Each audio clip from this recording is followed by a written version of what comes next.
umthombo behamba ngawo wawumkhulu, nalo moya wawubhaya wawumncinci.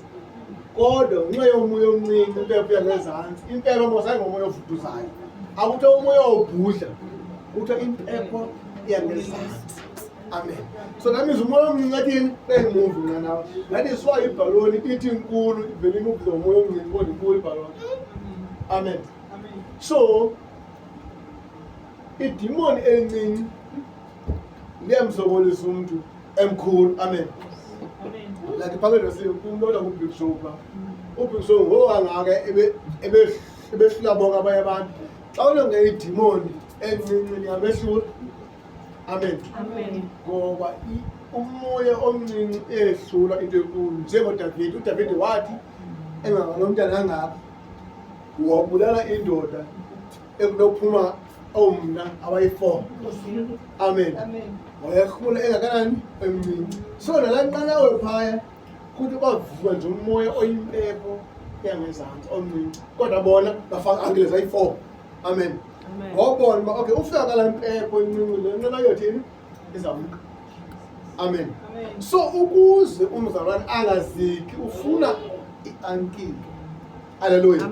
Okanye nxa kukhona umoya lobhudlayo ophephezayo ngisho noba yimpepho ufuneka ntoni? I-ankile. Haleluya.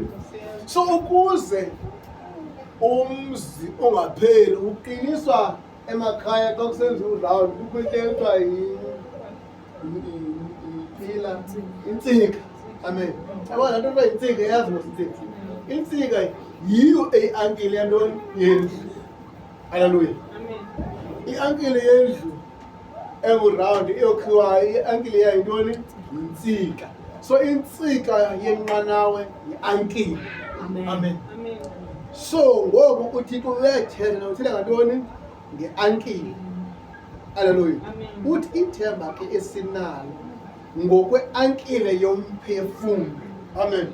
That means umphefumlo womntu uyakwazi udandatheka kulaleke, athi umphefumlo wabuhlungu, umphefumlo ukhathazekile, kanti uve impepho encinci qha. Amen. Laqinisela ifoni emakhaya mos ngomakhulu ohlala kweyampa uthi ubuthongo abehla apha khona. Amen. Ndikwenzeka ntoni uthi hayi kwento yenzekileyo but ubuthongo phefumlo umhlale usexhaleni oko. Amen. Uvenza impepho yoba kucelela kuyaliwa, akaliwa kule yakhe la, akabekhambi lakhe la, but ngova nje laa mpepho yomoyanyana ekhoyo umphefumlo usengxakini.